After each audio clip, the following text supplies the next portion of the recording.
like to welcome everyone to the Thiokol Memorial History Museum. It's a museum that tells the story of the people that led us to modern America. Come on in. The Thiokol history, or the Thiokol era that we will be discussing, is an era in time that began in the 1960s. The Thiokol Chemical Plant was land that was purchased from the Brunswick Pulp and Paper by the Thiokol Chemical Plant in 1960. 7,400 acres of land, which is the old Floyd Plantation, located in an area in Camden County, which we call Horsepen. In 1960, Thiokol came to Camden County to make solid propelled rocket engines. Here you see a picture of the rocket engine being tested.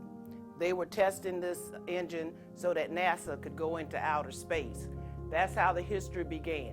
When NASA did not grant them the contract in 1965 after the testing, the innovation of the people went to work. The ingenious plan was to keep the site. They had access to waterways. They had a good group of people that they could employ in the region.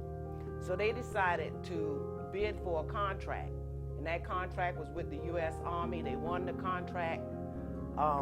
They were making munitions for the military fighting in Vietnam.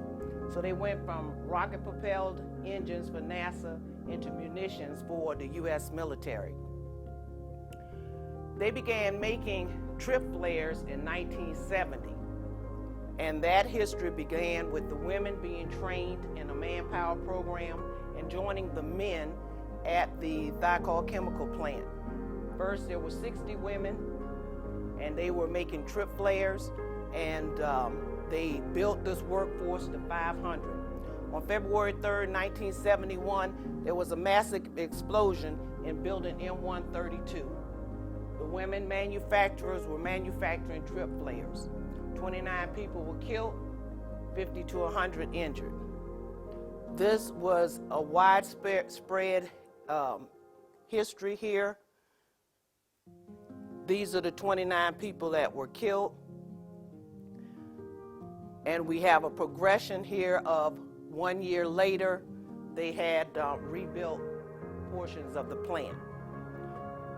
The workers and the families of the deceased fought 17 years in court to find out the cause of the explosion and to be compensated. The cause was that they were told, and Thiokol was told, that they were working with hazardous material, when actually it was not C2, but C7 material, explosive, and this caused the massive explosion.